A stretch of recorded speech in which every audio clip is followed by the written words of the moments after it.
In the spring of 2000, Joe Lernout and Paul Horsby stood in front of a crowd of Belgian dignitaries and were treated like men who had built a cathedral.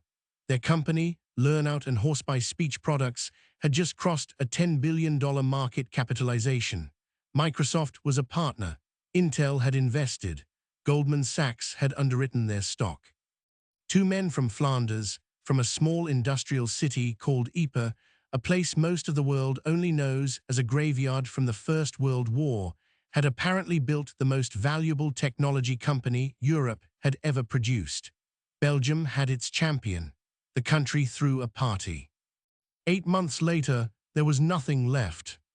Joe Lernout and Paul Horsby grew up in Ypres in the 1950s, in the flat, quiet countryside of West Flanders, where ambition tends to move sideways rather than upward. The town is ringed by military cemeteries. 200,000 men are buried within a few kilometers of where these two men grew up.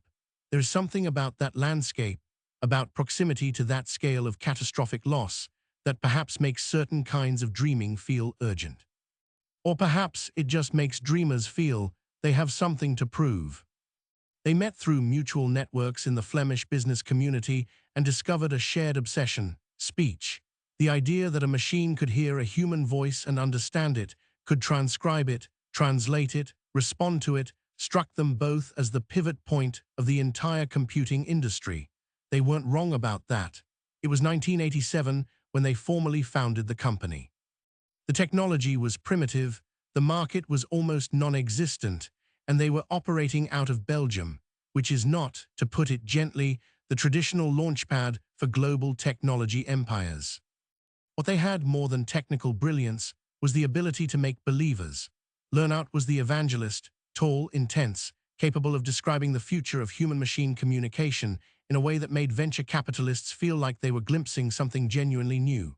Horsby was the operator, the financial architect, the man who understood that the story of a company and the numbers of a company were two different levers, and that both needed to be pulled in the right direction. Together, they were extraordinarily effective at raising money, signing partnerships, and generating headlines.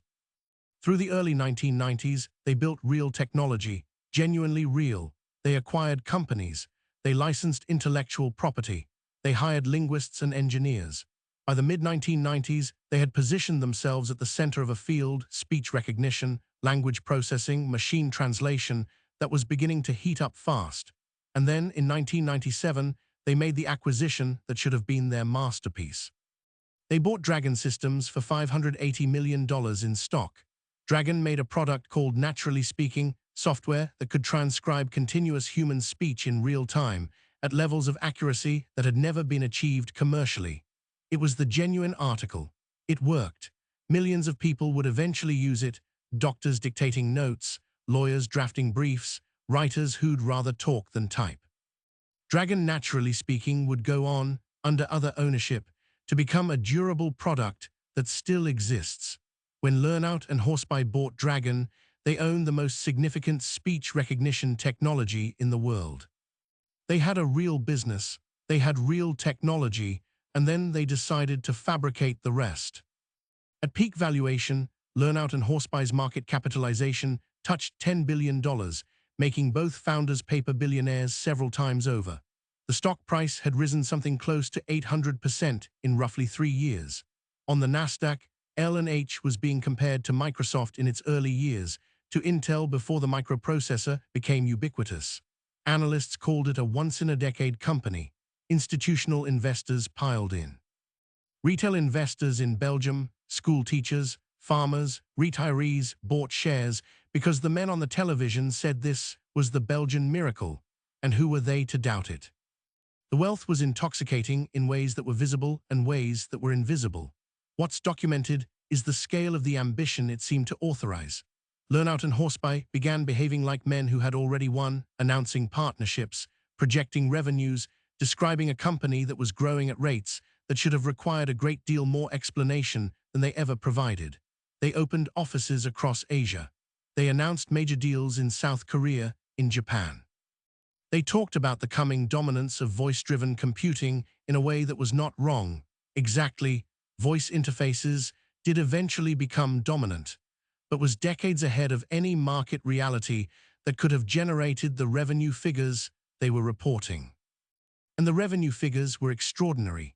In the final 2 years before the collapse, Learnout and Horsebuy reported revenue growth that outpaced almost every other technology company in the world.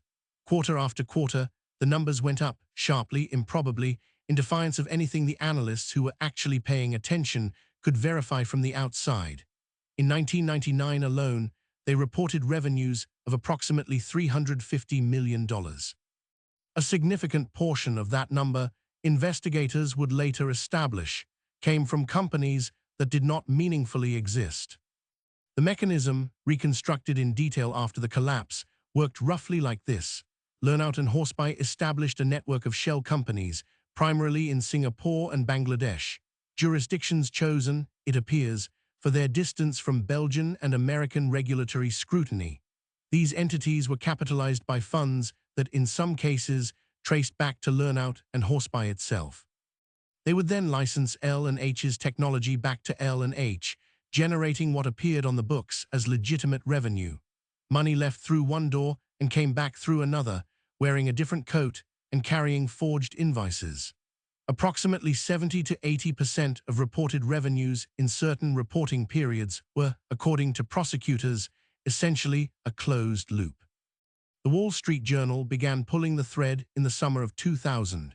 The reporters, Jesse Eisinger was among them, started by asking a question that turned out to be devastating in its simplicity.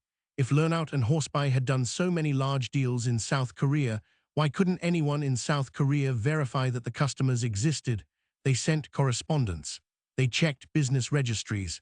They called the addresses on the invoices. Some companies existed in name only, no employees, no operations, no actual product deployments. Others could not be found at all. When the Journal published the first story in August 2000, Learnout and Horsebuy issued a vigorous denial.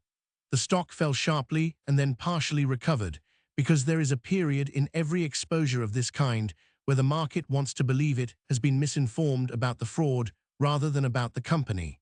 Investors, regulators, and analysts began demanding audited clarifications. KPMG, the auditor, had to answer for how $350 million in revenue had been certified without someone noticing that a meaningful fraction of it came from entities that were, to put it plainly, fictions. KPMG would later reach a settlement with investors without admitting liability, though the litigation and reputational damage was severe. Learnout and Horsebuy bought themselves a few weeks of credibility with counterarguments and legal letters. Then the Belgian Banking Commission opened its own investigation. Then the SEC began inquiries. Then the internal investigations that the company's own board finally authorized revealed what the external inquiries had already suspected.